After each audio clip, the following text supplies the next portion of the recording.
Hello and welcome everybody to this tutorial on the passive voice brought to you by Bildunginteraktiv. We have two chapters here. First, we will explain when to use the passive, and then we will explain how to build the passive, which is the far bigger chapter, of course. There will be things like to be and by agent, the passive with modal auxiliaries, the passive and verbs with prepositions, and then the progressive passive, of course. But first, a look at when to use the passive.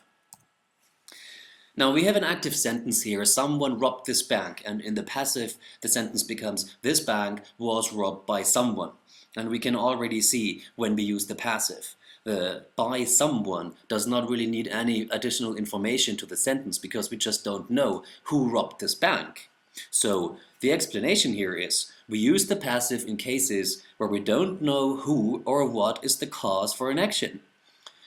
Let me note that advanced learners also use the passive for a better style. If you can switch between active and passive effortlessly, this will actually better your style. And this will please your English teachers. Now let's have a look at how to build the passive next.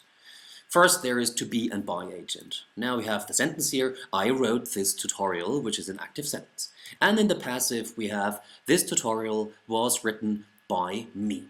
Now we can already see what happened here, and this is the rule. The passive is built with a form of to be. Now you have to be careful because the form of to be needs to be put in all the different tenses. Form of to be and the past participle. Use by to add who or what is responsible for an action. Now in this case, the sentence is, this tutorial was written by me. And I want this information in there because I was the one who wrote the tutorial, so this is important. And let's have a look at the different tenses. Now you have a list of the most important tenses on the left, and then there is a passive sentence on the right, and I will read this out to you. In the present tense, a sentence could look like, the book isn't opened. In the present perfect, the box has been opened. Simple past, my bike was stolen. The past perfect, had this song been recorded? The conditional one, a new house would be built. And in the will future, this museum will be loved.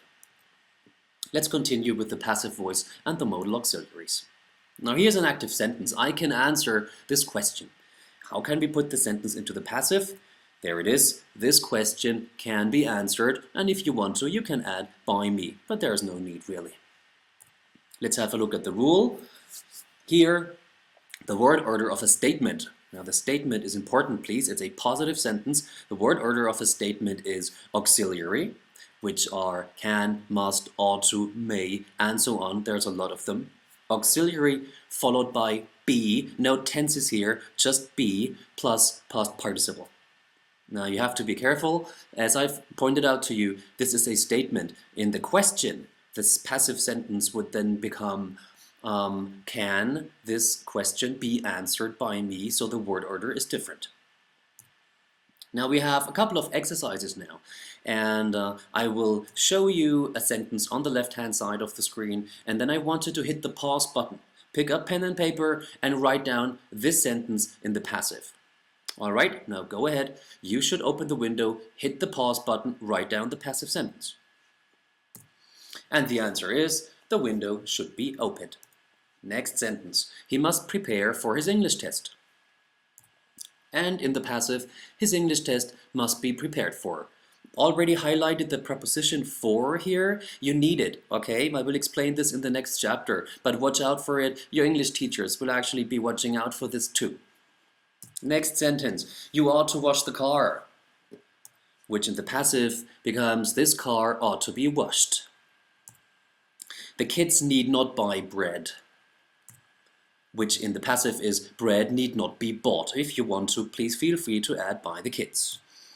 And then we have, has anyone done this already? And in the passive, has this already been done?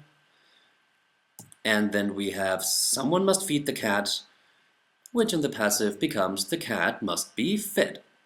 Let's continue.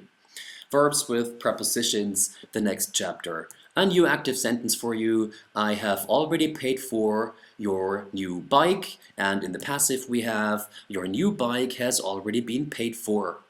The for, the preposition, is important, as I've already pointed out. You need it, so please put it there. And this is the rule. Verbs and their prepositions, and there's a lot of them to ask for, to talk about, and so on. Verbs and their prepositions may not be separated in the passive. All right, so in the positive statement, please put in the past participle followed by the preposition. And the last chapter before we have a couple of exercises for you is the passive voice and the progressive. Here's an active sentence. Mark is reading the magazine at the moment. Now we can actually put this into the passive and it becomes the magazine is being read by Mark at the moment. And here's your rule. To make a passive statement, again a positive sentence, to make a passive statement in the present and in the past progressive, use to be. Now here, be careful, you need all the tenses, followed by being, which always stands alone, no changes here, followed by the past participle. This only works in the present and in the past progressive. There's really no way to use the passive with any other tense. All right, and now we have a little exercise for advanced learners. This is complicated, so I propose that you know what the procedure is. You will see the sentence on the left. Hit pause, write down the correct sentence, and then check if it's correct. You should cut out this photograph. Hit pause, please. And then you have this photograph should be cut out. Don't forget the preposition. We were not laughing at you. And in the passive, you were not being laughed at. Don't forget the preposition. Feel free to add by us if you want to. Had Mark drawn this picture? And in the passive, had this picture been drawn by Mark? Past perfect. Next sentence, we would never have given the book away.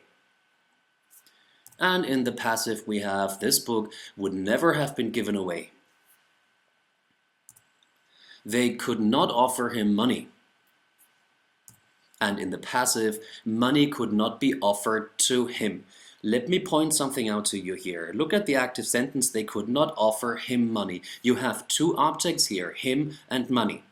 Now, the money, which is one of the objects, goes to the beginning of the passive sentence. Money could not be offered, and then we have offer something to somebody, so it needs to be money could not be offered to him here. Don't forget the to needs to be there.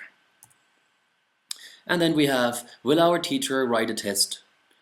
And in the passive we have, will a test be written by our teacher? Thank you very much for listening. Find more tutorials and information here on YouTube and also on our website.